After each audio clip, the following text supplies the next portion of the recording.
Panevėžio kraštotyros muziejuje vyko mokslinis seminaras Neatversti Petro Butėno gyvenimo puslapiai, skirtas mokytojų dienai paminėti. Panevėžio kraštotyros muziejaus vyresnioji muziejininkė Vitalija Vasiliauskaitė džiaugiasi glaudžiu bendradarbiavimu su Lietuvių kalbos institutu. Iš tikrųjų esame labai dėkingi Lietuvių kalbos instituto geolingvistikos centrui, kad partneriu šito mokslinio seminaro pasirinko būtent Panevėžio kraštotyros muziejų.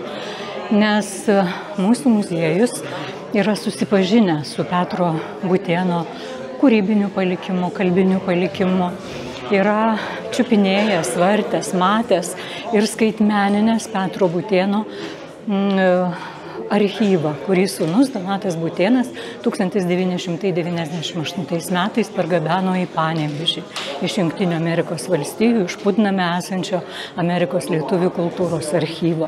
Tai didžiulis, milžiniškas archyvas, kurį sudaro 160 dėžių įvairiausios tautotyrinės, kalbinės, istorinės ir kitokios medžiagos. Jis dar iš esmės yra netyrinėtas, tai va šitas seminaras jis aktualina ne tik tai Petro Butėno palikimą, bet ir jo asmenybę, nes tai buvo žmogus stoiškas, kaip šaulys, kaip katalikų mokslo akademijos narys, pasitraukęs į emigraciją, niekada nepriėmęs Jungtinių Amerikos valstijų pilietybės, iki pat mirties išlaikęs Lietuvos pilietybę, todėl jisai negavo nei kokios pensijos, neturėjo teisės į jokią pašalpą, gyveno gal skurdžiai, bet visą laiką dirbo, tikėdamas Lietuvos nepriklausomybės idėją. Mokslinis seminaras Neatversti Petro Butėno gyvenimo puslapiai yra vienas iš būdų geriau pažinti Petro Butėno asmenybę, mokslinį palikimą, jo darbų atspindžius ir tęsinius šiuolaikinėje tarmėtyroje. Į šitą seminarą kvietėme žmonės, kurie tyria Butėno palikimą, Butėno asmenybę, tos asmenybės kelius, tai, ką davė žmonėms kitiems, kas sudėjo pagrindus ir mokiniams, ir vėlesniems tyrėjams.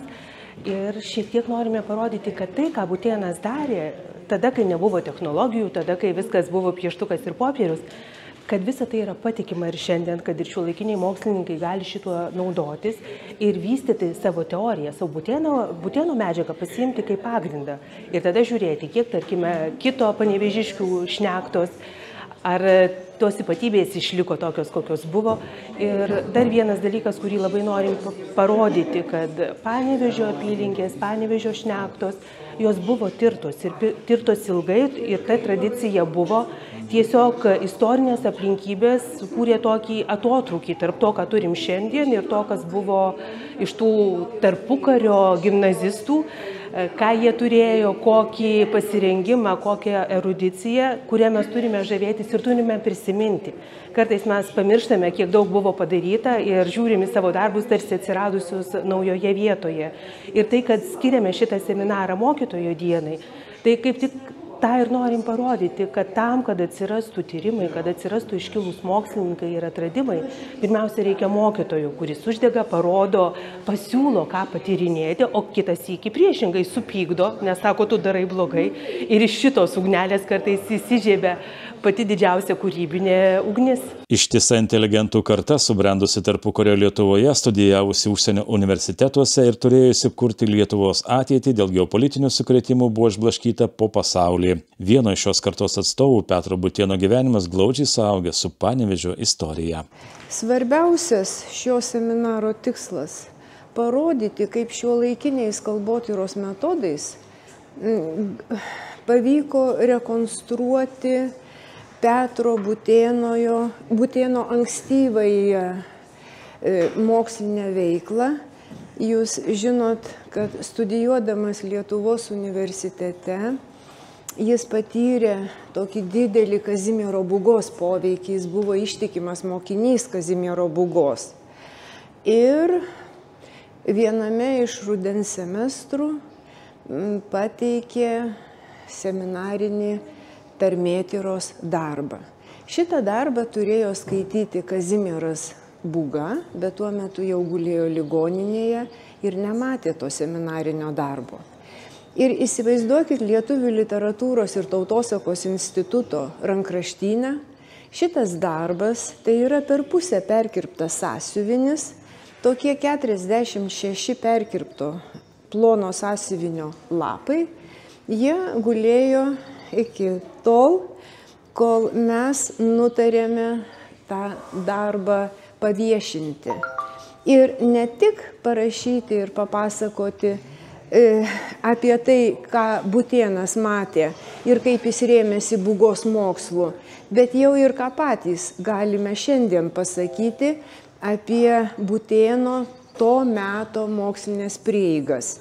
Taigi drąsiai galiu sakyti, kad jeigu gyvenimo sąlygos būtų susikloščiusios Butėnui palankiau, mes apie jį šiandien kalbėtumėm daugiau, dažniau, išsamiau ir turbūt pagarbiau, nes moralinė skola Petrui Butėnui iki šiol dar neatiduota.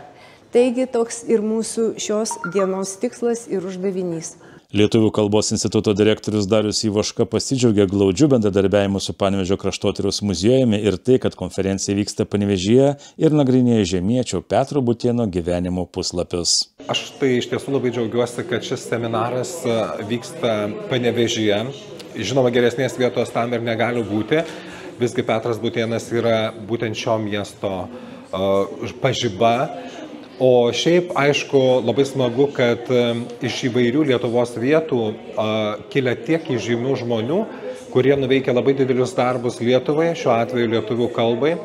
Ir jo tas indėlis į pedagogo netgi sampratą šiomis dienomis, ypač kada, pripažinkim, prestižas mokytojo kaip po toks yra kritęs, tai aš manau, kad jis yra iš tiesų asmenybė, kuri šiais laikais turėtų būti pavyzdys, koks turėtų būti pedagogas, mokytojas ir, aišku, jo veikla neapsiribojo vien mokytojavimu arba buvimu direktoriumi.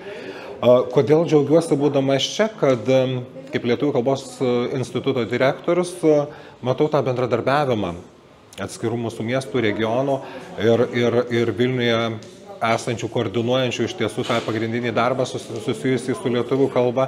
Tai man labai džiugu, kad tokių iškilių asmenybių minėjimai, seminarai moksliniai, tematinės visokios konferencijos rengiamas ir visa kita praeina ne tik Vilniuje, kur egzistuoja pats institutas ir kitos švietimo bei mokslo įstaigos, bet kad randame vietos ir laiko susitikti ir tuose kraštuose, iš kurių kelia šie iškilūs žmonės. Tai labai džiaugiuosi būdama šiame muziejuje ir galėdama šiandien atidaryti šį renginį.